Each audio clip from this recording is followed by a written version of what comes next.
स्थापकाय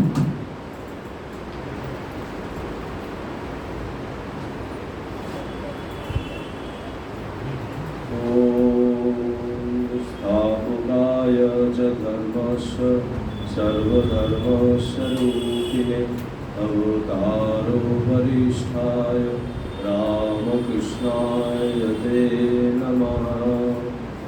ॐ जननी शारदां देवी रामकृष्णं जगद्गुरुं पादपद्मे तयोषित्वा प्रणमामि मुहुर्मुहुः। नमः श्री ज्योतिराजाय विवेकानन्दसूरये सच्चित्स्वरूपाय स्वामिने तापहारिणे। শ্রী শ্রী ঠাকুর, শ্রী শ্রী মা এবং স্বামীজি মহারাজের রাতুল চরণে আমার আভূমি প্রণাম জানাচ্ছি। আপনারা যারা এখানে উপস্থিত আছেন, আপনাদের সকলকে আমার আন্তরিক শ্রদ্ধা, ভক্তি ও প্রণাম জানাচ্ছি। বড়নগর মঠের সকল সাধু এবং ব্রহ্মচারীদের শ্রীচরণে আমার ভক্তিপূর্ণ প্রণাম জানাচ্ছি। আজকে আমাদের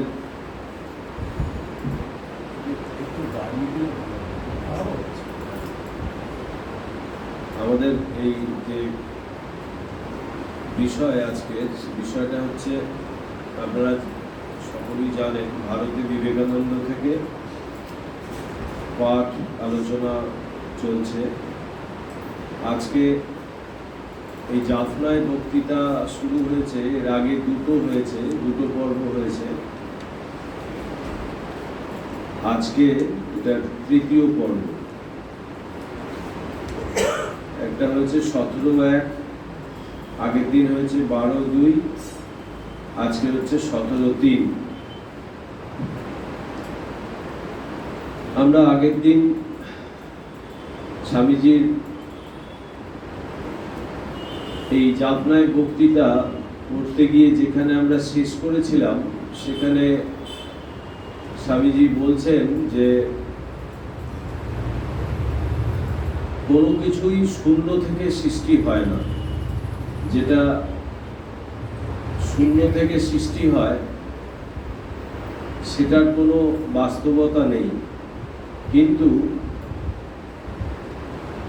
যেটা কালে আরম্ভ আর কালেই যাহার অন্ত, সেই যে নিত্য শুদ্ধ স্বরূপ আত্মা, সেইটার কথা স্বামীজি আগের দিন আভাস মাত্র দিয়েছেন। এবং সেটা বলতে গিয়ে কর্মের একটা দিক স্বামীজি তুলে ধরেছিলেন। সেটা হচ্ছে যে আমাদের এই যে আমরা যে জীব যারা, সাধারণ জীব যারা, সকলেই এই যে জন্ম পরিগ্রহ করি, এই জন্ম পরিগ্রহ করার মূলে হচ্ছে আমাদের আগের কর্মের সমষ্টি ফল। আগের যেরম আমরা কর্ম করেছি, সেই অনুযায়ী আমাদের সংস্কার হয়েছে, আর সেই সংস্কার বশত আমাদের আবার এই নতুন যে জন্ম হয়েছে। আর এটাকেই বলা হয় কর্মবিধান। আমরা এই প্রত্যেকেই এই নিজ নিজ অদৃষ্টের নিয়ামক, অর্থাৎ আমরাই আমাদের এই যে জন্ম, সেই জন্মটা আমরাই সৃষ্টি করি, আবার আমরাই সেটা থেকে বেরোনোরও রাস্তা আমরা খুঁজে বার করতে পারি। কেননা যেহেতু আমরাই এটাকে সৃষ্টি করছি, সেজন্য স্বামীজি একদম শেষে আগের দিন বলেছিলেন যে আমরাই কার্য, আমরাই কারণ স্বরূপ। সুতরাং আমরা স্বাধীন, প্রকৃত অর্থে কিন্তু আমরা স্বাধীন, কিন্তু আমরা মনে করছি যে এই শরীরটা আমি, সেই হিসেবে আমরা সবসময় নিজেকে মনে করছি যে আমি পরাধীন। স্বামীজি বলছেন যে যেহেতু আমরাই কার্য, আমরাই কারণ, কারণ মানে ওই যে আগের যে কর্ম, আর সেই অনুযায়ী যে কার্যটা হচ্ছে, যে জন্মটা আমরা পরিগ্রহ করছি। তো সেই জন্যে স্বামীজি এখানে সুন্দর কথা বলছেন যে আমি যদি ইচ্ছা করি তবে সুখীও হইতে পারি, আর যদি আমি অপবিত্র হই, তবে তাহাও আমার নিজকৃত। আর বুঝিতে হইবে যে আমি ইচ্ছা করিলে আবার পবিত্র হইতে পারি। সকল বিষয় এইরূপ বুঝিতে হইবে। মানুষের ইচ্ছা কোনো ঘটনার অধীন নয়। আমাদের এই যে ভেতরের যে ইচ্ছা শক্তি, যে আমাদের 4টে ফ্যাকাল্টি আছে, ইচ্ছা শক্তি, চিন্তা শক্তি, অনুভব শক্তি, সংযম শক্তি, এই যে 4টে ফ্যাকাল্টি, এখানে ইচ্ছা শক্তি, স্বামীজি বলছে যে ইচ্ছা শক্তি কোনো ঘটনার অধীন নয়। মানে আমি একটা ঘটনা অবলম্বন করে আমার ইচ্ছা প্রকাশ করলাম, সেরকম কিছু নয়। আমার ভেতরে এই ইচ্ছা শক্তিটা আছে, আমি মন করলে সেটাকে বিকশিত করতে পারি, প্রকাশ করতে পারি। এটা সম্পূর্ণ আমার নিজের আয়ত্তাধীন। আর বলছেন যে মানুষের অনন্ত ইচ্ছা শক্তি ও মুক্ত স্বভাবের সম্মুখে সকল শক্তি, এমনকি প্রাকৃতিক শক্তিগুলি পর্যন্ত মাথা নত করিবে, দাস হইয়া থাকিবে। এই যে প্রাকৃতিক শক্তি কথা বলা হলো, প্রকৃতি, আমাদের অন্তর প্রকৃতি একটা, আর একটা হচ্ছে বহিঃ প্রকৃতি। এখন আমার যে অন্তর প্রকৃতি, এই অন্তর প্রকৃতির অনুযায়ী সেই প্রকৃতি আমাকে যেভাবে চালাচ্ছে, আমি সেইভাবে চলছি। সেটা আবার মায়ার অধীন। মায়া আবার 3টে গুণের অধীন, সত্য, রজতম। এইভাবে এই প্রক্রিয়াটা চলছে। স্বামীজি এখানে বলছেন যে এই প্রাকৃতিক শক্তিগুলি পর্যন্ত মাথা নত করিবে, দাস হইয়া থাকিবে। মানে আমার সেই মুক্ত স্বভাব যদি আমি ব্যক্ত করতে পারি, ইচ্ছা শক্তি বলে, তাহলে বলছে যে ওই প্রাকৃতিক শক্তিগুলিও ওই দাস হয়ে থাকবে, মাথা নত করবে তোমার কাছে। এই অবধি আগের দিন আমরা দেখেছি। আজকে আমরা যেটা নতুন শুরু করব, সেইখানে স্বামীজি একটা নতুন বিষয় আনছেন।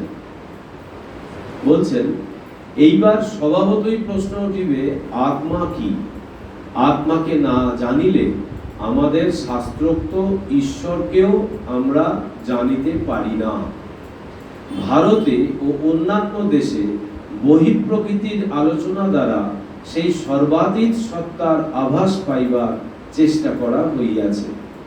আমরা জানি ইহার ফলও অতি শোচনীয় হইয়াছে। সেই সত্তার আভাস পাওয়া দূরে থাক, আমরা যতই জড়জগতের আলোচনা করি, ততই অধিকতর জড়বাদী হইতে থাকি। যদি বা একটু আধটু ধর্মভাব পূর্বে থাকে, জড়জগতের আলোচনা করিতে করিতে তাহাও দূর হইয়া যায়।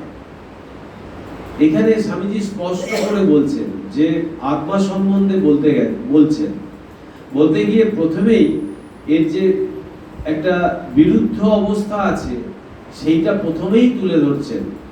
সেইটা থেকে আমাদের প্রথমেই বেরিয়ে আসতে হবে। কারণ এই যে জড় জগৎ, এই যে বহির্জগৎ, যেটা আমরা দেখছি পঞ্চ ইন্দ্রিয়ের দ্বারা, যেটাকে আমরা সদা সর্বদা সত্য বলে মনে করছি, এবং সেইটা থেকেই আমরা সুখ এবং আনন্দ প্রতিনিয়ত খুঁজে বেড়াচ্ছি।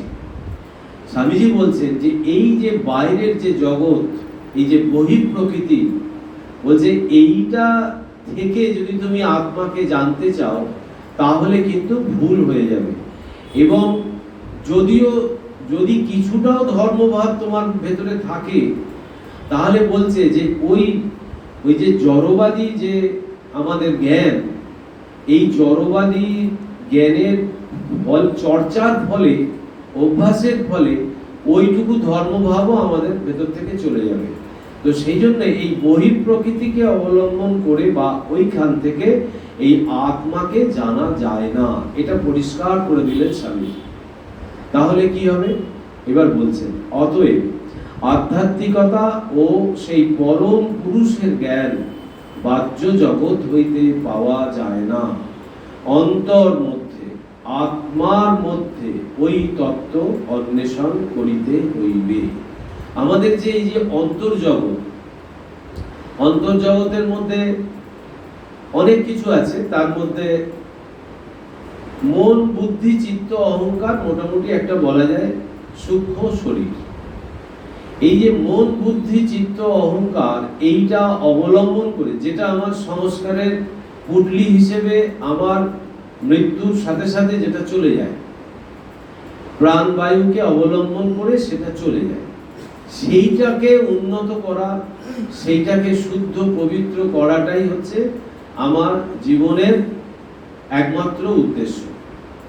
এখন স্বামীজি এখানে বলছেন যে ওই যে পরম পুরুষের জ্ঞান, এটা বাহ্য জগৎ হতে পাওয়া যাবে না, কিন্তু কোথায় পাওয়া যাবে? বলছে ওই অন্তর জগতে অন্বেষণ করতে হবে। অন্তর জগতে মানে ওই আত্মার উপরে যেটা ধারণ করে আছে, যে আমাদের বলা হয় স্থূল শরীর, সূক্ষ্ম শরীর আর কারণ শরীর। আবার কোষ হিসেবেও বলা হয় অন্নময় কোষ, প্রাণময় কোষ, মনোময় কোষ, বিজ্ঞানময় কোষ, আনন্দময় কোষ। এখন এই যে অন্নময় কোষ, এই অন্নময় কোষ আমাদের এই খাদ্য যেগুলো আমরা গ্রহণ করি, যার দ্বারা রক্ত তৈরি হয়, যে যার ফলে আমরা শক্তি অর্জন করি, সেইগুলো হচ্ছে এই অন্নময় কোষের ব্যাপার, একদম বাইরের ব্যাপারটা স্থূল অর্থে। তারপরে হচ্ছে প্রাণময় কোষ। প্রাণময় কোষে ওখানে আছে 5 রকম প্রাণের কাজ আছে: প্রাণ, অপান, ব্যান, উদান, সমান। এই 5টা প্রাণের ওখানে কাজ আছে, সেগুলো একটু পরে দেখছি, ওই একটু ডিটেলস যদি যাওয়া যায় দেখব। তো ওই প্রাণ, তারপরে হচ্ছে মন, মনোময় কোষ। মনোময় কোষে আছে মন আর বুদ্ধি আর চিত্ত আর অহংকার। এই মন, বুদ্ধি, চিত্ত, অহংকার নিয়ে হচ্ছে মনোময় কোষ। তারপরে হচ্ছে বিজ্ঞানময় কোষ। বিজ্ঞানময় কোষটাকে মূলত বলা হয় বুদ্ধির ব্যাপার। আর একদম শেষ পারে আছে ওই আত্মা, যেটাকে বলা হয় আনন্দময় কোষ। সেটা এই সবগুলো শরীরের পারে, সমস্ত কোষগুলোকে ছাড়িয়ে ছাড়িয়ে গেলে, সমস্ত শরীর থেকে অতিক্রম করে গেলে তবে ওই আত্মাকে আমরা লাভ করতে পারি। লাভ মানে আমি যা ছিলাম তাই হলাম। আত্মা বাইরে থেকে কোনো কিছু নয়, আত্মা আমি নিজেই আত্ম চৈতন্য স্বরূপ, কিন্তু আমি ভুলে গেছি এবং তার উপরে কিছু আবরণ, অজ্ঞানতার আবরণ আমার জন্ম জন্ম ধরে পড়ে আছে, যার ফলে ওইগুলো বিকশিত হতে পারছে না। আগের দিন স্বামীজি একটা উদাহরণ দিয়েছিলেন, একটা পাইপের উদাহরণ দিয়েছিলেন। সেই পাইপটা যত স্বচ্ছ হবে তত ওর ভেতরের যে আলোটা, সেই আলোটা তত বাইরে প্রকাশ পাবে। এই আত্মা হচ্ছে সেই জ্যোতির স্বরূপ। সেই জ্যোতি আমাদের বিকশিত, যার যেরকম আছে, অর্থাৎ যার যতটা এই জ্যোতির বিকাশ হয়েছে, সে ততটাই আত্মার উপরে তার যে লেয়ার, সেই লেয়ারটা ততটাই সে আবরণটা অনেকটাই পরিষ্কার করেছে। এই পরিষ্কার করার জন্য যে পদ্ধতি, সেটাও স্বামীজি আজকে এখানে বলবেন। এবার বলছেন অন্তর্জগতে অন্বেষণ করিলেই উহার সংবাদ পাওয়া যায়। অতএব কেবল আত্মতত্ত্বের অন্বেষণেই, আত্মতত্ত্বের বিশ্লেষণেই ঈশ্বরকে জানতে পারি। জীবাত্মার স্বরূপ সম্বন্ধে ভারতের বিভিন্ন সম্প্রদায়গুলির মতভেদ আছে বটে, কিন্তু কোনো কোনো বিষয়ে সকলে একমত। যথা সকল জীবাত্মা অনাদি অনন্ত, স্বরূপত অবিনাশী। দ্বিতীয়ত প্রত্যেক আত্মায় সর্ববিধ শক্তি, আনন্দ, পবিত্রতা, সর্বব্যাপিতা ও সর্বগত অন্তর্নিহিত রহিয়াছে। আত্মাকে বলা হয়, ইংরেজিতে বলা হয় বলতে সুবিধা, সেটা হচ্ছে omnipotent, omnipresent, omniscient।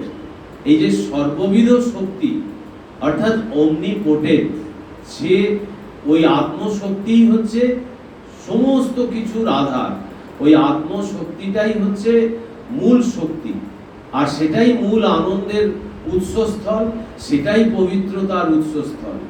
আর তারপরে বলছেন সর্বব্যাপিতা, যে এটা কোথায় নেই, সর্বত্র আছে, অমনি প্রেজেন্ট, সমস্ত স্থানে এই আত্মা রয়েছে। আর তারপরে বলছেন সর্বগত, তিনি হচ্ছেন সর্বজ্ঞানের অধিকারী, অর্থাৎ অমনিসিয়েন্ট।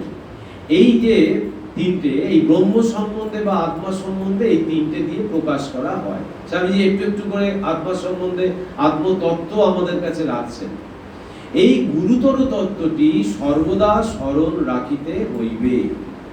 প্রত্যেক মানবে, প্রত্যেক প্রাণীতে, সে যতই দুর্বল বা মন্দ হোক, সে বড় বা ছোট হোক, সেই সর্বব্যাপী সর্বজ্ঞ আত্মা রহিয়াছেন। আত্মা হিসাবে কোনো প্রভেদ নাই, প্রভেদ কেবল প্রকাশের তারতম্যে। ওই ক্ষুদ্রতম প্রাণী ও আমার মধ্যে প্রভেদ কেবল প্রকাশের তারতম্যে। স্বরূপত তাহার সহিত আমার কোনো ভেদ নাই। সে আমার ভ্রাতা, তাহারও যে আত্মা, আমারও সেই আত্মা। ভারত এই মহত্তম তত্ত্ব জগতে প্রচার করিয়াছে। যে ভারতবর্ষই একমাত্র দেশ, যে দেশের এই যে জ্ঞান ভাণ্ডার, বেদ, বেদের দুটো দিক, একটা জ্ঞান কাণ্ড, একটা কর্মকাণ্ড। এই জ্ঞান কাণ্ডের দিকে হচ্ছে এই জ্ঞান ভাণ্ডার, সেটা হচ্ছে এই উপনিষদ, যেটাকে বলা হয় অদ্বৈত বেদান্ত। অদ্বৈত বেদান্তই আমাদের একমাত্র, আমাদের মানে সব থেকে মূল সম্পদ, রত্ন পেটিকা বলা যায়, যেটা ভারতবর্ষ সমস্ত পৃথিবীতে, সমস্ত জগৎকে যেটার দ্বারা আলো দেখাচ্ছে। অন্যত্র সমগ্র মানব জাতির ভাতৃভাব প্রচারিত হইয়া থাকে, ভারতে উহা সর্বপ্রাণীর ভাতৃভাব এই আকার ধারণ করিয়াছে। অন্যান্য পৃথিবী জগতের অন্যান্য জায়গায়, ভারতবর্ষ ছাড়া সব জায়গায় ভাতৃভাবের কথা বলা হয়, মানব জাতির ভাতৃভাবের কথা বলা হয়, কিন্তু ভারতবর্ষ কিন্তু সর্বপ্রাণীর ভাতৃভাব বলে এবং এই তত্ত্ব প্রচার করে। অতি ক্ষুদ্রতম প্রাণী, এমনকি ক্ষুদ্র পিপীলিকা পর্যন্ত আমার ভাই, তাহারাও আমার দেহ স্বরূপ। এবং তু পণ্ডিতৈর জ্ঞাত্বা সর্বভূতময়ম হরিম ইত্যাদি। এই রূপে পণ্ডিতগণ সেই প্রভুকে সর্বভূতময় জানিয়া সকল প্রাণীকে ঈশ্বর জ্ঞানে উপাসনা করিবেন। সেই কারণেই ভারতে ইতর প্রাণী ও দরিদ্রগণের প্রতি এত দয়ার ভাব বর্তমান। সকল বস্তু সম্বন্ধেই, সকল বিষয়েই ওই দয়ার ভাব। আত্মাতে সমুদয় শক্তি বর্তমান। এই মত ভারতের সকল সম্প্রদায়ের মিলন ভূমি। ভারতবর্ষ এই তত্ত্ব জানিয়েছে, একম অদ্বিতীয়ম, একটাই আছে, এক ব্রহ্মই আছে, এক আত্মাই আছে, এবং সেটা সমস্ত জীবে জীবে, সমস্ত ভূতে এটা বিরাজিত। ভগবান শ্রীকৃষ্ণ অর্জুনকে বলছেন যে দৈবী হেষা গুণময়ী মম মায়া দূরত্তম মামেব যে প্রপদ্যন্তে মায়ামেতম তরন্তিতে। এই একটা কথা বলছেন। আর একটা বলছেন ঈশ্বর সর্বভূতানাম হৃদ্দেশে অর্জুন তিষ্ঠতি রামায়ণ সর্বভূতানি যন্ত্ররূঢ়ানি মায়া। বলছেন যে এই যে ঈশ্বর, এই ঈশ্বর সর্বভূতের মধ্যে, ভগবান নিজে বলছেন আমি সর্বভূতে আমি আছি। প্রাণীগণ, জীবগণ জানতে পারে না কেন? বলছেন এই মায়ারূপ যে যন্ত্র, এই মায়ারূপ চক্রের ওপর বসিয়ে আমি এই জীবগণকে ঘুরপাক খাওয়াই, এটা তারই খেলা। বলছেন ঈশ্বর সর্বভূতানাম হৃদ্দেশে অর্জুন তিষ্ঠতি। হৃদয়ের কথাটা বলেছেন যে হৃদয়, তো হৃদয়কে গুহা বলা হয়। বলছেন ওইটা প্রকাশ করতে সুবিধা হয়, কিন্তু তিনি সর্বত্র বিরাজিত। তো এইটাই হচ্ছে ভারতবর্ষের মূল তত্ত্ব, যে একম মেব অদ্বিতীয়, যে এই একই আছে, দ্বিতীয় আর কিছু নেই। এবং এই কথা গীতায় বলছে, উপনিষদ বলছে, এবং শ্রী শ্রী চণ্ডীতেও এই কথা বলছেন। শ্রী শ্রী চণ্ডীতে যখন ওই অসুর যখন বধ করছেন, তখন বলছেন যে ওই দ্বিতীয়াকা মামা পড়া, বলছেন যে তুমি এতগুলো দেখছো কোথায়, সবই তো আমি। তো সুতরাং এক বস্তুই আছে, সেটাই হচ্ছে আত্মা, ব্রহ্ম, এবং সেটাই আমাদের ভেতরে তিনিই আছেন, আমরা ভুলে গেছি। এইবার বলছেন স্বামীজি, স্বভাবতই এইবার আমাদের ঈশ্বর তত্ত্ব আলোচনার সময় আসিয়াছে। এই যে ধীরে ধীরে স্বামীজি এগোচ্ছেন, কর্মের দিক এগোলেন, জীব কিভাবে জন্ম পরিগ্রহ করে বললেন, তারপরে বললেন আত্মা কি, আত্মা কিভাবে থাকেন এইটা বললেন। বলার পর এইবারে আসছেন যে ঈশ্বর তাহলে কি, যে জীব কি জানা গেল, আত্মা কি জানা গেল, তাহলে ঈশ্বর কাকে বলে, ঈশ্বর কে।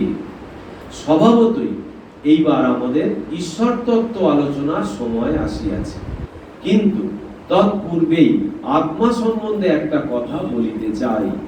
যাহারা ইংরেজি ভাষা চর্চা করেন তাহারা অনেক সময় সোল ও মাইন্ড এই দুইটি শব্দ লইয়া বড় গোলযোগে পড়িয়া যান। যারা ইংরেজিতে এইটা চর্চা করেন তারা এই যে সংস্কৃত কথা ভাষা আত্মা এইটার চর্চা যারা না করেন তারা কিছুটা গোলমালে পড়ে যান। এই দুইটি শব্দ লইয়া বড় গোলযোগে পড়িয়া যান। সংস্কৃত আত্মা ও ইংরেজি সোল শব্দ সম্পূর্ণ ভিন্নার্থবাচক। আত্মা আর সোল এক অর্থে নয়, দুটো আলাদা। আমরা যাহাকে মন বলি, পাশ্চাত্যেরা তাহাকে সোল বলেন। পাশ্চাত্য দেশে আত্মা সম্বন্ধে যথার্থ জ্ঞান কোনো কালে ছিল না। প্রায় 20 বৎসর হইল সংস্কৃত দর্শন শাস্ত্রের সাহায্যে এই জ্ঞান পাশ্চাত্য দেশে আসিয়াছে। আমাদের এই স্থূল শরীরের পশ্চাতে মন, মন কিন্তু আত্মা নহে, উহা সূক্ষ্ম শরীর, সূক্ষ্ম তন্মাত্রায় নির্মিত। উহাই জন্ম জন্মান্তরে বিভিন্ন শরীর আশ্রয় করে। উহার পশ্চাতে মানুষের আত্মা রহিয়াছে। এই আত্মা শব্দ সোল বা মাইন্ড শব্দের দ্বারা অনুদিত হইতে পারে না। সুতরাং আমাদিগকে সংস্কৃত আত্মা অথবা আধুনিক পাশ্চাত্য দার্শনিকগণের মত অনুযায়ী সেলফ শব্দ ব্যবহার করিতে হইবে। সেলফ আমি, যে শব্দই আমরা ব্যবহার করি না কেন, আত্মা যে মন ও স্থূল শরীর উভয় হইতেই পৃথক, এই ধারণাটি মনের মধ্যে পরিষ্কারভাবে রাখিতে হইবে। আর এই আত্মাই মন বা সূক্ষ্ম শরীরকে সঙ্গে লইয়া এক দেহ হইতে দেহান্তরে গমন করে। কালে যখন সর্বজ্ঞত্ব ও পূর্ণত্ব লাভ করে তখন উহার আর জন্ম মৃত্যু হয় না, তখন উহা মুক্ত হইয়া যায়। ইচ্ছা করিলে জীবাত্মা এই মন বা সূক্ষ্ম শরীরকে রাখিতেও পারে, অথবা উহাকে পরিত্যাগ করিয়া অনন্ত কালের জন্য স্বাধীন ও মুক্ত হইয়া যাইতে পারে। মুক্তি আত্মার লক্ষ্য, ইহাই আমাদের ধর্মের বিশেষত্ব। তাহলে আমাদের যে হিন্দু ধর্ম, সেই ধর্মের মূলটা কি? মূল হচ্ছে আত্মার মুক্তি। মুক্তি আমাদের একমাত্র লক্ষ্য। আর সেই মুক্তি কিভাবে আসে? সেই মুক্তি আসে ওই আত্মজ্ঞান লাভ করলে, অর্থাৎ আমি কে এইটা যখন আমি জানতে পারবো, যখন বুঝে যাব, তখন আমি জীবন মুক্ত হয়ে ঘুরে বেড়াবো, অথবা সমাধির দ্বারা আমার শরীর চলে যাবে, আর জন্ম মৃত্যুর এই চক্রে আমাকে আসতে হবে না। না হলে এই চর্চা যদি আমি না করি, এই জ্ঞান যদি আমি অর্জন করতে না পারি, তাহলে আমাকে ওই একটা শ্লোক আছে আচার্য শঙ্করের, পুনরূপী জননম পুনরূপী মরণম পুনরূপী জননম জননী জঠরে শয়নম, ওই একই ওই আবর্তে আমাকে ঘুরপাক খেতে হবে। এইখানে ওই জন্য বলছেন ইচ্ছা করিলে, একটা কথা এখানে স্বামীজি যোগ করেছেন, ইচ্ছা করিলে জীবাত্মা এই মন বা সূক্ষ্ম শরীরকে রাখিতেও পারে, অথবা উহাকে পরিত্যাগ করিয়া অনন্তকালের জন্য স্বাধীন ও মুক্ত হইয়া যাইতে পারে। এখানে স্বামীজি কেন বললেন ইচ্ছা করিলে জীবাত্মা এই মন বা সূক্ষ্ম শরীরকে রাখিতেও পারে? সূক্ষ্ম শরীরকে রাখলে আবার তো জন্ম নিতে হবে। তার মানে যারা এই যে মুক্তি আর ভগবানের সঙ্গে একাত্ম হয়ে আবার জন্ম পরিগ্রহ করার ইচ্ছা, এই দুটো প্রায় একই। ওই সেখানে আবার 4-5 রকমের মুক্তির কথা বলা আছে, শাস্তি, সাযুজ্য, সালোক্য, এই সমস্তগুলো বলা আছে। তো ভক্ত যদি এটাও চায় তাহলে সেটাও সে এটা এইভাবে আবার জন্ম পরিগ্রহ করতে পারে। সে তার ইচ্ছা, আমি জন্ম জন্ম ধরে আমি ভগবানের সঙ্গ করব, ভগবানের লীলার সহচর হয়ে থাকব, তার যদি সেরকম ইচ্ছা থাকে তাহলে সে সেইভাবে যেতে পারে। অথবা শরীর চলে গিয়ে জন্ম মৃত্যুর চক্র থেকে বেরিয়ে যেতে পারে। এখন কথা হচ্ছে যে এই যে স্থূল শরীর, সূক্ষ্ম শরীর, কারণ শরীর, আর বলা হলো যে কোষ, এইগুলো আমাদের যে তৈত্তরীয় উপনিষদ, এই তৈত্তরীয় উপনিষদে ব্রহ্মানন্দ বল্লীতে এই পরপর দুটো শ্লোকে, এক নম্বর শ্লোকের শেষের দিক আর 2 আর 3 এত সুন্দর এই সম্বন্ধে বলা হয়েছে। আমি জাস্ট যেটুকু প্রয়োজন সেটুকু এখানে আলোচনা করব। এখানে বলা হচ্ছে যে যিনি ব্রহ্মকে জানেন তিনি বস্তুত পরম ব্রহ্মকে জানেন। এই বিষয়ে একটি মন্ত্র আছে, সত্যম জ্ঞানম অনন্তম ব্রহ্ম, অর্থাৎ ব্রহ্ম সত্য, জ্ঞান ও অনন্ত। আমাদের গুহারূপ হৃদয়াকাশে অর্থাৎ বুদ্ধিতে তার অধিষ্ঠান। যিনি হৃদয়ে এই আত্মাকে উপলব্ধি করেন তিনি যে শুধু সর্বজ্ঞ ব্রহ্মকেই উপলব্ধি করেন তা নয়, তিনি যা কামনা করেন তাই লাভ করেন। তাহলে এই সর্বজ্ঞত্ব বলা হয়েছে আগে, অমনিসিয়েন্ট, অমনিপোটেন্ট, অমনিপ্রেজেন্ট, সেই রকম যার সত্তা, অর্থাৎ এখানে 3টে কথা বলা হলো যে সত্য, জ্ঞান আর অনন্ত। সত্যম জ্ঞানম অনন্তম, তার মানে এইগুলো কিন্তু এর গুণ নয়, এই ব্রহ্মের গুণ নয়, ব্রহ্মের স্বরূপ। ব্রহ্মের স্বরূপ হচ্ছে এই সত্য, জ্ঞান ও অনন্ত। আর এইগুলো আলাদা আলাদা কিছু নয়, এটা একবারে একসাথে একযোগে সত্য, জ্ঞান এবং অনন্ত। এবার বলা হচ্ছে যে মানুষ সীমিত মনের অধিকারী। আমরা তো সাধারণ জীব, আমরা সীমিত মনের অধিকারী। এই সসীম মন নিরাকার, ইন্দ্রিয়াতীত এবং অসীম কোনো কিছুকে ধারণা করতে পারে না। এই যে সসীম মন, এটার একটা লিমিটেশন আছে, এটা একটা দূর পর্যন্ত চিন্তা করতে পারে। সেটা কখনোই ওই নিরাকার ব্রহ্মকে উপলব্ধি করা, চিন্তা করা বা ইন্দ্রিয়, আমি তো ইন্দ্রিয়ের অধীন, পঞ্চ ইন্দ্রিয়ের অধীন, আবার এই ইন্দ্রিয়াতীত অবস্থা আমাকে প্রাপ্ত হতে হবে, অর্থাৎ এই ইন্দ্রিয়ের পারে আমাকে যেতে হবে। তাহলে সেই অবস্থা প্রাপ্ত হওয়া আরো কঠিন, এবং অসীম কোনো কিছুকে ধারণা সেই জন্য আমরা করতে পারি না। সেই জন্য ব্রহ্মকে বোঝাতে আমরা কিছু শব্দ ব্যবহার করে থাকি, কিন্তু আমরা সবসময় জানি ব্রহ্মকে কোনো শব্দ দ্বারা সীমাবদ্ধ করা যায় না। কারণ যে ব্রহ্মকে একবার উপলব্ধি করবে, যার সঙ্গে সঙ্গে ব্রহ্ম জ্ঞান হয়ে যাবে, সে আর কথায় প্রকাশ করতে পারবে না, মুখে বলতে পারবে না। স্বামীজি একটা গান আছে, ওই গানটা ওই সমাধি কবিতার আর কি, সেখানে এই ব্রহ্মের আওয়াজ স্বামীজি কিছুটা দিয়েছেন। তারপরে বলছেন যে এই ব্রহ্ম কোথায় আছেন, ওই একটু আগে স্বামীজি বললেন নিহিতম গুহায়াম। এখানে গুহা মানে হৃদয়, গুহার ভিতরে কিছু থাকলে তা যেমন বাইরে থেকে দেখা যায় না, ব্রহ্ম তেমনি হৃদয় গুহায় লুকিয়ে আছেন। তিনি সর্বভূতের অন্তরাত্মা, সর্ববস্তুর সারাস্থান। শঙ্করাচার্য বলেন গুহা বলতে বুদ্ধিকেও বোঝায়, কারণ বুদ্ধির দ্বারাই আমরা সবকিছু ধারণা করতে পারি।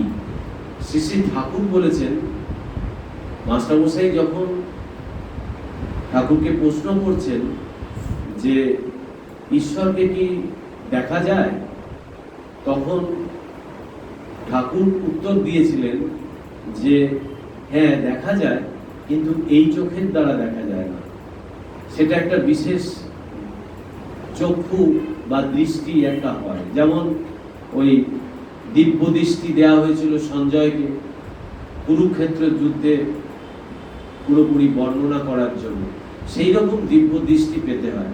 আর ঠাকুর বলেছিলেন যে দেখো, এই মনের দ্বারা তাকে জানা যায় না, এই মন পঞ্চ ইন্দ্রিয়ের অধীন। তোমাকে তাকে জানতে গেলে, ঈশ্বরকে জানতে গেলে এই মনকে শুদ্ধ করতে হবে। এবং বললেন যে শুদ্ধ মন, শুদ্ধ বুদ্ধি আর শুদ্ধ আত্মা একই। তাহলে আমাদের এই মনকে শুদ্ধ করতে গেলে ঠাকুরের কথা অনুযায়ী চিত্ত শুদ্ধির ব্যাপার আছে। তো সেই চিত্ত শুদ্ধি কোথা থেকে হয়, সেইটা হচ্ছে আমাদের অভ্যাসের ব্যাপার। সেইটাকে আমরা অভ্যাস যদি করি, ঈশ্বরের নাম, ঈশ্বরের, ঠাকুর বলছেন যে ঈশ্বরের নাম গুণগান করতে সদা সর্বদা, তবে ঈশ্বরের মন হয় এবং তাকে লাভ করা যায়। যাই হোক, সেটা অন্য প্রসঙ্গ। এখন এই যে আমাদের যে মনটা, এটা তো সসীম মন, এটা অনন্তকে ধারণা করবে কি করে? আর সেই মনটা আসছে কোত্থেকে? এইখানে উপনিষদ বলছেন, তৈত্তরীয় উপনিষদে বলছেন, পৃথিবী থেকে জন্মায় ঔষধি, অর্থাৎ শস্য, ঔষধি থেকে অন্ন, তারপর জীবের প্রকাশ। খাদ্যই আগে আসে, কারণ খাদ্য ছাড়া কোনো প্রাণের অস্তিত্ব সম্ভব নয়। শরীরকে বলা হয় অন্ন রসময়, খাদ্যের সার পদার্থ দিয়ে তৈরি। শরীর খাদ্য ছাড়া আর কিছু নয়। এই খাদ্য শুক্র বীজাকারে পিতা থেকে সন্তানে সঞ্চারিত হয়, তার থেকেই দেহ গঠিত হয়। এই দেহকে ছাঁচে ঢালা গলানো তামার সঙ্গেও তুলনা করা হয়, কারণ আমরা আমাদের পিতামাতারই প্রতিচ্ছবি। পিতামাতা থেকে যে খাদ্য বীজ আসে তাই হলো গলিত তামা। এরপরে বলছেন যে শঙ্করাচার্য বলেন, এখানে পুরুষ শব্দটির দ্বারা মানুষ বোঝানো হয়েছে, কারণ জীবজগতে মানুষের স্থান সর্বোচ্চ। তার মতে মানুষ দুটি ব্যাপারে পশুর থেকে আলাদা, জ্ঞান এবং কর্ম। আমাদের ধারণা শক্তি আছে, আমরা শিখতে পারি এবং পরবর্তী প্রজন্মে সেই জ্ঞান পৌঁছেও দিতে পারি। তাছাড়া আমরা ভালো মন্দ বিচারও করতে পারি, এটি করব আর ওটি করব না, এই সিদ্ধান্ত আমরা নিতে পারি। তাহলে এখানে উপনিষদকার বলে দিচ্ছেন যে এই পশু এবং মানুষের মধ্যে কেবলমাত্র দুটো জায়গায় তফাৎ, একটা হচ্ছে জ্ঞান আর একটা হচ্ছে কর্ম। তো এই তাদের সঙ্গে আর বেসিক্যালি আমাদের কোনো ডিফারেন্স নেই। এখন এই যে খাদ্য থেকে এই যে স্থূল শরীর গঠন হচ্ছে, তাহলে এখানে একটা কথা আসে যে আমরা আমাদের যে সাধারণ মানুষ, তাদের মধ্যে আবার দেখা যাবে যে নানান রকম মনের অধিকারী। কেউ এই শরীরের প্রতি যত্নশীল, মানে শরীরটা কি করে সুস্থ থাকবে, ভালো থাকবে, সুন্দর হবে, এই যার চিন্তা, তার মনটা কিন্তু ওই অন্নময় কোষে স্থূল শরীরে পড়ে আছে। তারপরে আরেকটু এগোলে তখন দেখা যাবে যে ওই শরীরের থেকেও তার বেশি মনটা যাচ্ছে ওই বুদ্ধির দিকে, অর্থাৎ নানান রকম চিন্তা ভাবনা, উচ্চ চিন্তা কি করে করা যায়, বই পড়ার প্রবণতা বাড়ছে। এই সমস্ত যখন দেখা যায়, তখন তার মনটা ওই বুদ্ধির হতে অবস্থান করতে, অর্থাৎ মনোময় কোষে তার চলে যাচ্ছে। এইভাবে দেখা যাচ্ছে যে ধীরে ধীরে স্থূল থেকে সূক্ষ্মের দিকে আমাদের গতিটা শুরু হয়, এবং এই গতিটা যখন আমাদের চলতে থাকে, তখনই আমরা আস্তে আস্তে উপলব্ধি করতে পারি যে এই আমি যে সাধারণ নই, আমি যে অনন্তকে চিন্তা করার আমার মানে বস্তু আমার ভেতরে আছে, সেইটা কিছুটা অনুভব করা যায়। এবং এই যে স্থূল শরীর, সূক্ষ্ম শরীর আর কারণ শরীর, এই তিনটে শরীর হচ্ছে আমাদের মূল, হচ্ছে মনের গঠনের ব্যাপারে সাহায্য করে। তো সুতরাং এই জায়গাটা আমাদের একটু খেয়াল রাখতে হবে যে এই মনকে কি করে উন্নত করা যায়, কি করে আরো তাকে শুদ্ধ পবিত্র করা যায়, এইটা থেকে আমাদের আস্তে আস্তে ধীরে ধীরে আমরা বুঝতে পারি। এইবার স্বামীজি বলছেন যে স্বভাবতই, এইবার বলছেন যে আমাদের ধর্মেও এইবার আরেকটা নতুন বিষয় আনছেন। আত্মা বললেন, ঈশ্বর বললেন, এইবারে যে আমাদের যে ধারণা স্বর্গ নরক, মৃত্যুর পর মানুষ কোথায় যায়, যে প্রশ্ন ছিল নচিকেতা, যেটা আমাদের কঠোপনিষদে আছে, যেটা স্বামীজির সব থেকে প্রিয় উপনিষদ, সেই নচিকেতা যখন যমের কাছে গেল তখন তার একটাই প্রশ্ন, মৃত্যুর পর মানুষ কোথায় যায়। তাকে অনেক প্রলোভন দেখালো যমরাজ, কিন্তু সে কোনোটাতেই ভুললো না। সে বললো যে ওই একটাই আমি জানতে চাই, কারণ ওইগুলো সব অনিত্য, যেগুলো আপনি আমাকে দিতে চাইছেন সেইগুলো নিয়ে আমি কি করব, আমার দরকার ওই আত্মজ্ঞান। এবং সেই আত্মজ্ঞানের অধিকারী সে হয়েছিল একমাত্র কিসের বলে? শ্রদ্ধা। স্বামীজি বলছেন এই শ্রদ্ধাই মানুষকে মানুষের সঙ্গে তফাৎ করে। এখানে এবার আসছে ওই স্বর্গ নরক।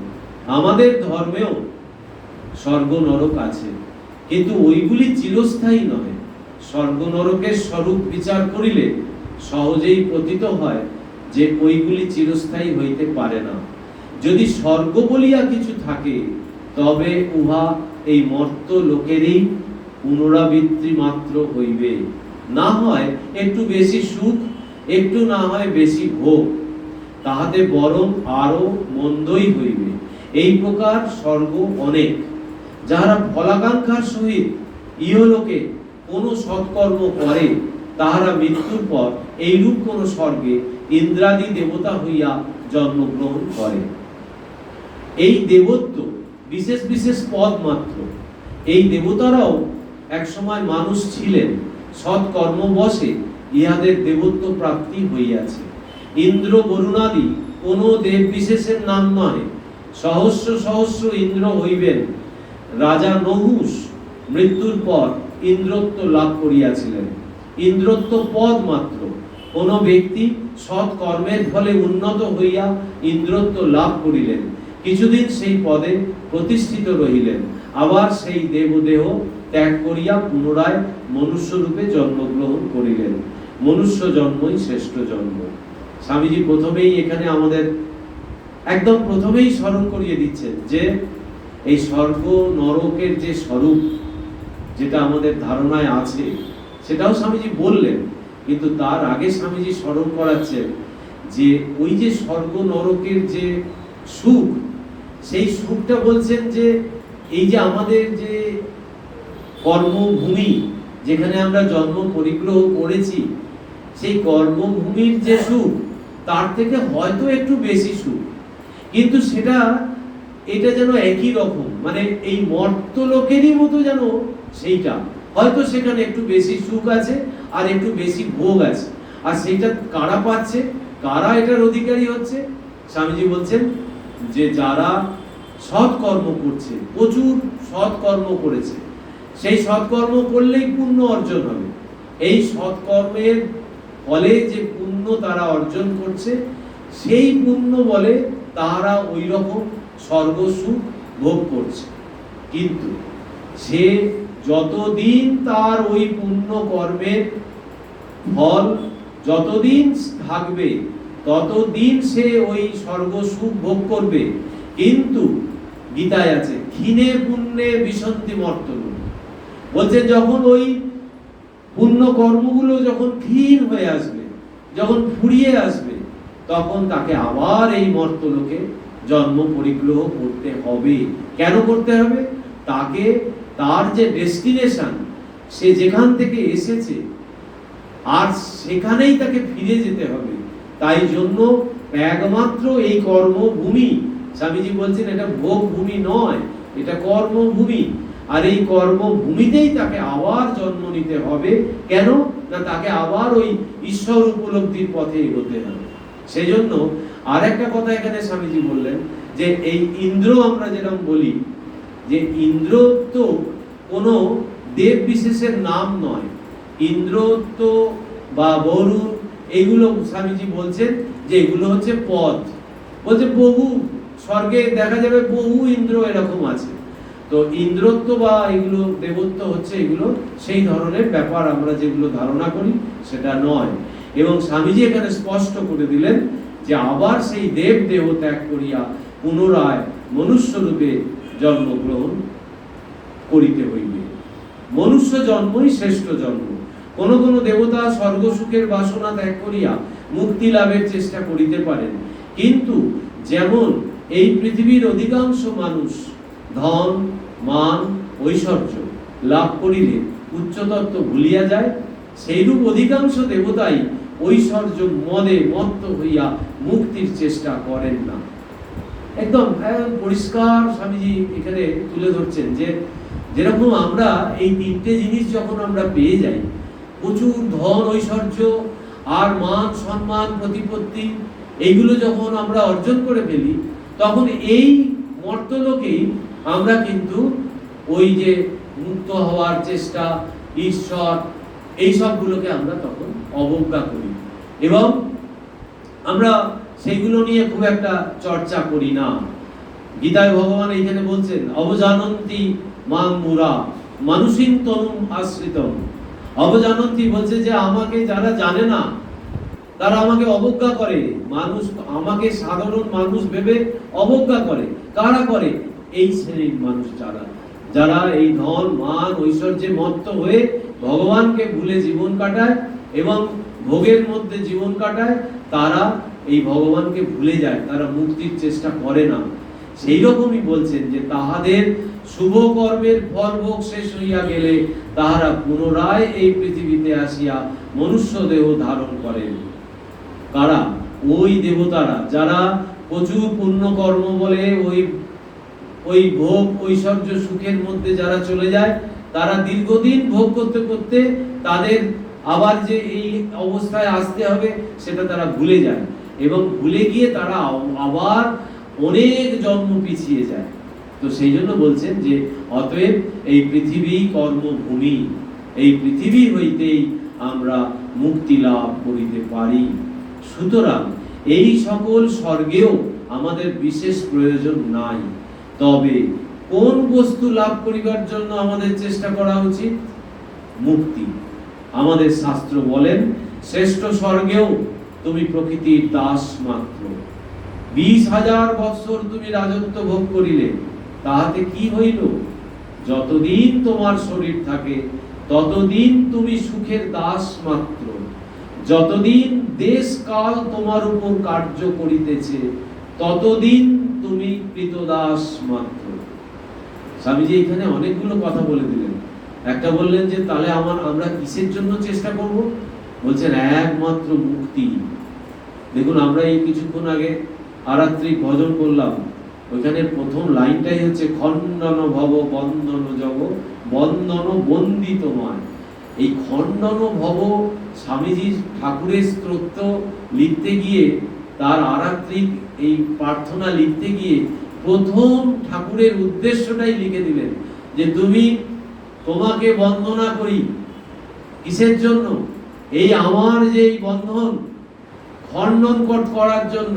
খণ্ডন ভব বন্ধন, এই যে ভব মানে এই যে আমরা সংসার সমুদ্রে বন্ধনে পড়েছি, খণ্ডন ভব বন্ধন জগ বন্ধন বন্দিতময়। যে আমরা দিবারাত্র তোমাকে বন্দনা করি। কেন? যে আমাদের এই বন্ধনটা ছেদন করে দাও। তারপরে ঠাকুরের নানান রকম বর্ণনা করেছেন। তো এই মুক্তি কেন? যে আমরা বদ্ধ দশা থেকে যেন আমরা মুক্ত হতে পারি। আমরা সদা সর্বদাই মনে করছি যে আমি বদ্ধ। ঠাকুর বলছেন, যে শালা বদ্ধ বলে সে শালা বদ্ধই হয়ে যায়, আর যে মুক্ত করে সে মুক্তই হয়ে যায়। ওই পাশ মুক্ত শিব আর পাশবদ্ধ জীব, ঠাকুরের কথা আছে। আর এখানে বলছেন যে 20,000 বছর তুমি রাজত্ব ভোগ করতে পারো, এই সুখে ভোগের মধ্যে তুমি থাকতে পারো। তাতে কি হলো? তাতে তো তুমি ওই সুখের দাস হয়ে রইলে। ওই সুখটার জন্যই তুমি দিবারাত্র ওই কাজ করে যাচ্ছ আর ওই চিন্তাতেই তুমি জীবন কাটাচ্ছ।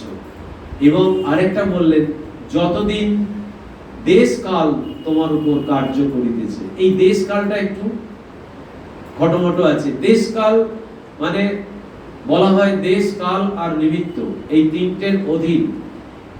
এই যে দেশ মানে হচ্ছে স্পেস আর কাল হচ্ছে টাইম। তাহলে এই স্পেস আর টাইমের যখন আমরা অন্তর্ভুক্ত, তখন আমরা ওই বদ্ধ অবস্থাতে আছি। তো ওই জন্য বলছেন তোমার উপর কার্য করিতেছে যতক্ষণ এই দেশকাল, ততদিন তুমি কৃতদাস মাত্র, মানে তুমি সব সময় কোনো কিছুর দাস হয়ে জীবন কাটাচ্ছ, যে এইটা পাওয়ার জন্য এইটা করছি, বাসনা তাড়িত জীবন, যাকে এক কথায় বলা হয়। এই কারণেই আমাদিগকে বহিঃপ্রকৃতি ও অন্তঃপ্রকৃতি উভয়কে জয় করিতে হইবে। প্রকৃতি যেন তোমার পদতলে থাকে, প্রকৃতিকে পদদলিত করিয়া তাহাকে অতিক্রম করিয়া স্বাধীন মুক্ত ভাবে তোমাকে নিজ মহিমায় প্রতিষ্ঠিত হইতে হইবে। স্বামীজি একদম আমাদের আলটিমেট গোল, যে আমাদের চরম লক্ষ্যের কথা এখানে স্বামীজি বলে দিচ্ছেন, যে তোমাকে, তোমার যে প্রকৃতি, যে তোমাকে পরিচালনা করছে, পুরুষ আর প্রকৃতি দুটো আছে। পুরুষ হচ্ছে, সে হচ্ছে দ্রষ্টা, সে হচ্ছে সাক্ষী, সে জাস্ট আছে, সে কোনো কিছুতে অংশগ্রহণ করে না, কিন্তু সবকিছুর মধ্যে তিনি আছেন। কে চালাচ্ছে? এই মায়া অধিষ্ঠিত প্রকৃতি। এই প্রকৃতি আমাকে নানান রকম ভাবে ঘোরাচ্ছে। তাহলে এই থেকে বেরিয়ে আসতে হবে আমাকে। কারণ স্বামীজি বলছেন প্রকৃতি যেন তোমার পদতলে থাকে, মানে প্রকৃতির যেন আমি দাস না হই, আমি যেন আমার উচ্চ চিন্তা অনুযায়ী, উচ্চ আদর্শ অনুযায়ী যেন আমি এগিয়ে যেতে পারি জীবন পথে। আর সেটা ওই যে মায়ার যে তিনটে গুণ আর হচ্ছে দুটো শক্তি, মায়ার তিনটে গুণ হচ্ছে সত্য, রজ আর তম।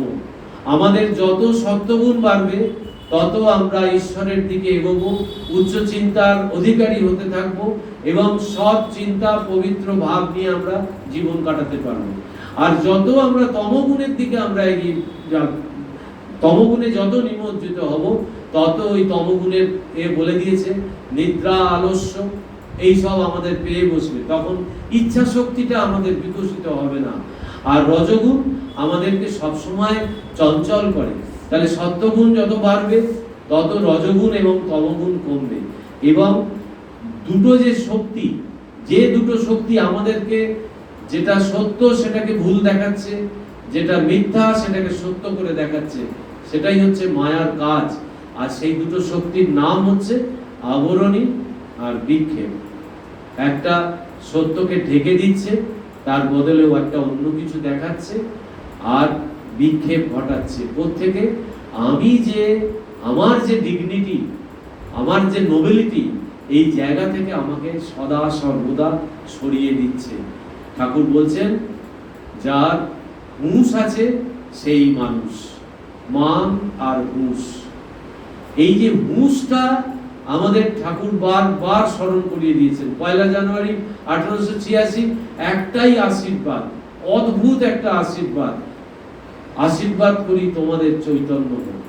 এই চৈতন্যের জাগরণের জন্যই ভগবান শ্রীরামকৃষ্ণের এই যুগে আসা। আর সেটাই এখানে তার অন্যতম ভাষ্যকার তার কথাকেই আরো বিস্তারিত ভাবে বলছেন।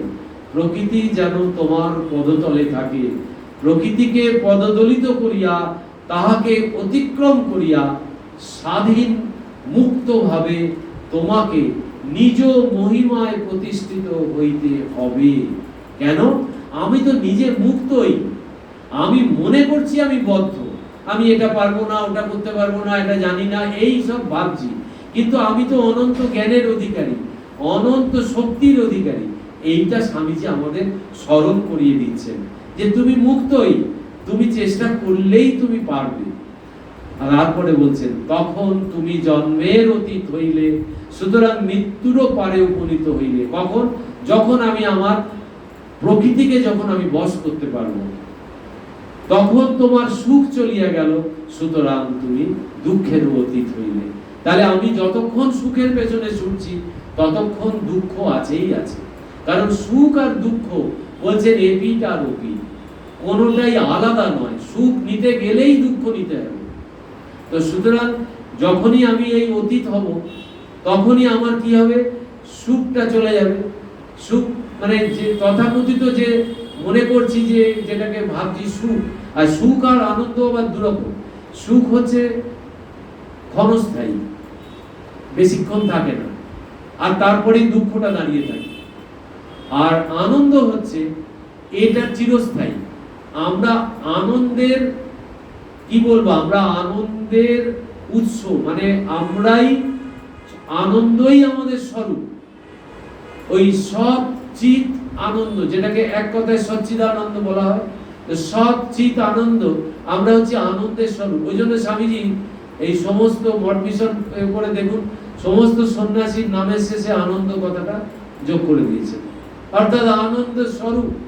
তো সেই বলছেন যে তখন তোমার সুখ চলিয়া গেল, সুতরাং তুমি দুঃখেরও অতীত হইলে, তখন তুমি সর্বাতীত অব্যক্ত অবিনাশী আনন্দের অধিকারী হইলে। এইখানে আনন্দটা বললেন। আমরা যাহাকে এখানে সুখ ও কল্যাণ বলি, তাহা সেই অনন্ত আনন্দের এক কণা মাত্র। এই যে আমরা যেটাকে বলছি সুখ, যেটাকে বলছি কল্যাণ, বলছেন সেইটা এই অনন্ত আনন্দের একটা কণা মাত্র। সেই একটা কণা যদি আমরা লাভ করতে পারি, তাহলেই আমাদের ভেতরটা আনন্দে ভরপুর হয়ে যায়। আর এই অনন্ত আনন্দের অধিকারী হয়েও আমরা সেই দিকে যদি এগোই, তাহলে আমাদের জীবনটাই আনন্দ স্বরূপ হয়ে যাবে। ওই অনন্ত আনন্দই আমাদের লক্ষ্য। আত্মা অনন্ত আনন্দ স্বরূপ, উহা লিঙ্গ বর্জিত। আত্মাতে নরনারী ভেদ নাই, দেহ সম্বন্ধেই নরনারী ভেদ। অতএব আত্মাতে স্ত্রী পুরুষ ভেদ আরোপ করা ভ্রম মাত্র। শরীর সম্বন্ধেই উহা সত্য, আত্মার সম্বন্ধে কোনরূপ বয়সও নির্দিষ্ট হইতে পারে না। সেই প্রাচীন পুরুষ সর্বদাই এক রূপ। অর্থাৎ এই শরীরটার বয়স হয়, কিন্তু আমি যেটা, সেটার বয়স বাড়ে না, সেটা একই, সেটা কোনো বয়সের ব্যাপারই যেখানে নেই। আর একটা বললেন যে এই যে নরনারী আমরা যে বিভেদ করে ফেলেছি, যে এই বিভেদগুলোর জন্যই আমরা এই অদ্বৈত তত্ত্ব থেকে আমরা অনেক দূরে সরে গেছি। আমরা ও আলাদা আমি আলাদা, এই আলাদাগুলো আমরা নিজেরা তৈরি করেছি। তো এই আলাদা আলাদা ভাবার জন্যই আমাদের যত ভয়ের উৎপত্তি। কারণ দ্বৈত অবস্থায় যতক্ষণ আমরা আছি, ততক্ষণ আমাদের ভয়ে ভয়ে জীবন কাটাতে হবে। আর উপনিষদ বলছে যে অভয়ম, যে নির্ভয় করার জন্যই এই উপনিষদ। অভয় কখন আমরা হব? যখন আমাদের এই অদ্বৈত জ্ঞান আসবে। এই আত্মা কিরূপে সংসারে বদ্ধ হইলেন? এখন বড় সাংঘাতিক প্রশ্ন এটা, যে আত্মা কিরূপে তাহলে সংসারে বদ্ধ হইলেন। বলছেন একমাত্র আমাদের শাস্ত্রই ওই প্রশ্নের উত্তর দিয়া থাকেন। অজ্ঞানী বন্ধনের কারণ, আমরা অজ্ঞানেই বদ্ধ হইয়া আছি। জ্ঞানোদয়ী অজ্ঞানের নাশ হইবে, জ্ঞানী আমাদিগকে এই অজ্ঞানের পারে লইয়া যাইবে। উপনিষদ বলছেন যে এই যে পদ্ধতি, এই পদ্ধতিটাকে বলছেন শ্রবণ, মনন আর নিদিধ্যাসন। এই প্রথমে আত্মতত্ত্ব, আত্মার কথা শোনো, বারংবার শোনো। শুনতে শুনতে শুনতে একটা সময় মনের মধ্যে ছাপ পড়বে, তখন মনন শুরু হবে। মনন মানে হচ্ছে সেই ওই তত্ত্বটা মনের মধ্যে ভেসে উঠবে, নিজেই আমি চিন্তা করতে পারবো, চিন্তা শক্তি দিয়ে আমি সেটাকে নিজে বোঝার চেষ্টা করব। তাই শ্রবণ, মনন, তারপরে বলছে নিদিধ্যাসন। সেটাকে গভীরভাবে ওই যখন জপ করছি, ধ্যান করছি, তখন এই আত্মাকে তখন আমি গভীরভাবে ধ্যান করব। তো এই পদ্ধতি তিনটে। ওই জন্য বলছেন যে এই যে জ্ঞানোদয়ী অজ্ঞানের নাশ হইবে, জ্ঞানী আমাদিগকে এই অজ্ঞানের পারে লইয়া যাইবে। এই জ্ঞান লাভের উপায় কি? এই জায়গাটা যেটা বলা হলো, ভক্তিপূর্বক ঈশ্বরের উপাসনা এবং ভগবানের মন্দির জ্ঞানে সর্বভূতে প্রেম দ্বারা সেই জ্ঞান লাভ হয়। এক কথায় স্বামীজি বলে দিলেন যে কি, যেটা আমি বললাম, এটা উপনিষদের শ্রবণ, মনন, নিদিধ্যাসন, এটা একটা পদ্ধতি। আর স্বামীজি একদম সহজ করে আমাদের বলে দিচ্ছেন, ভক্তিপূর্বক ঈশ্বরের উপাসনা এবং ভগবানের মন্দির জ্ঞানে সর্বভূতে প্রেম দ্বারা সেই জ্ঞান লাভ হয়। ওই আত্মা, স্বামীজি বললেন, সর্বভূতে ওই আত্মা আছে। ভগবান শ্রীকৃষ্ণ বলছেন, ঈশ্বর সর্বভূতানাং হৃদয়ে অর্জুন তিষ্ঠতি। তো সবাই সমস্ত যুগে যুগে অবতার যারাই এসছেন তারাই বলছেন যে আমার অধিষ্ঠান প্রত্যেকটা জীবের মধ্যে। তাহলে জীবের মধ্যে প্রকাশটা বেশি, সবকিছুর মধ্যেই তার অধিষ্ঠান। সেই জন্য স্বামীজি এই জন্য বলছেন যে ভগবানের মন্দির জ্ঞানে। তাহলে ভগবান যেখানে বাস করেন, যে অধিষ্ঠানে তিনি থাকেন, সেটাই তো মন্দির।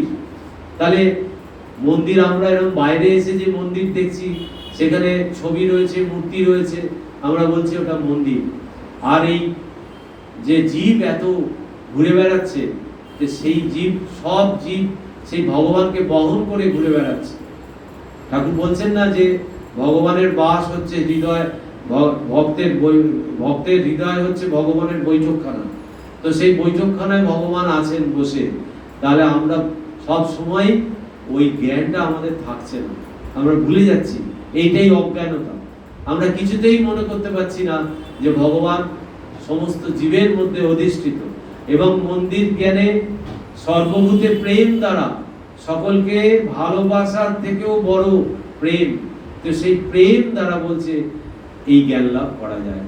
ঈশ্বরে পরানুরক্তি বলে জ্ঞানের উদয় হইবে, অজ্ঞান দূরীভূত হইবে, সকল বন্ধন টুটিয়া যাইবে এবং আত্মা মুক্তি লাভ করিবেন। তাহলে আমাদের করণীয় প্রথম স্বামীজি দিয়ে দিলেন যে ভক্তিপূর্বক ঈশ্বরের উপাসনা এবং ভগবানের মন্দির জ্ঞানে সর্বভূতের প্রেম দ্বারা সেই জ্ঞান লাভ হয়। তাহলে প্রতিটা এই যে অদ্বৈত বেদান্ত, এই অদ্বৈত বেদান্তের কথাই স্বামীজি এখানে বলছেন যে প্রতিটা মানুষ সেই ভগবানকে যারা বয়ে বেড়াচ্ছেন ভক্ত, প্রতিটা জীবের মধ্যে সেই তিনি অধিষ্ঠিত। অতএব কারুর সঙ্গে ঈর্ষা, হিংসা, দলাদলি, বিদ্বেষ ভাব, এইগুলো থেকে আমাদের বেরিয়ে আসতে গেলে কি করতে হবে? ভালোবাসতে হবে। প্রত্যেককে ঈশ্বর জ্ঞানে ভালোবাসতে হবে। ঠাকুর কথামৃতে বলে দিয়েছেন কার সাথে তফাৎ থাকতে হবে, দূর থেকে নারায়ণ জ্ঞানে তাকে নমস্কার করতে হবে। কাউকে বলেননি যে খারাপ ভালো এই বলে কথা বলবে না, ভালোবাসবে না, তা বলেনি। বলেছেন যে বাঘ নারায়ণ, যে দূর থেকে নমস্কার করতে হবে। হাতি নারায়ণ, হাতির গল্প আছে, যাই হোক সেটা এখন আর বলার সময় নেই। তো আরেকটা ঠাকুরের কথা বলে এখানে শেষ করি। সেটা হচ্ছে ওই ঠাকুর বলছেন চোখ বুঝলেই তিনি আছেন, আর চোখ খুললেই তিনি নাই। এই বেদান্তের কথাই ঠাকুর বলছেন যে আমরা চোখ বুঝে ভগবানকে চিন্তা করছি, ভগবানের জপ ধ্যান করছি, আর যখন আমরা কর্মক্ষেত্রে বিচরণ করছি তখন আমরা এই তত্ত্ব ভুলে যাচ্ছি। তখন আমরা এই চোখ খুলে যাদেরকে দেখছি তাদেরকে কিছুতেই আমরা এইটা মনে করতে পারছি না। এইটাই সাধনা। আর এটাই যদি অভ্যাস আমরা করতে পারি তাহলে আমরা ওই জায়গায় নিশ্চয়ই পৌঁছবো। কারণ স্বামীজির কথা, ঠাকুরের কথা, মায়ের কথা, এদের কথা তো মিথ্যা নয়। এরা মানে উপলব্ধি করেছে শুধু নয়, তারা এই তত্ত্বটা জগৎকে দিয়েছে। আজকে এই পর্যন্তই, সময়ও শেষ। ওম শান্তি শান্তি শান্তি। হরি ওম তৎসৎ। শ্রী রামকৃষ্ণার্পণমস্তু।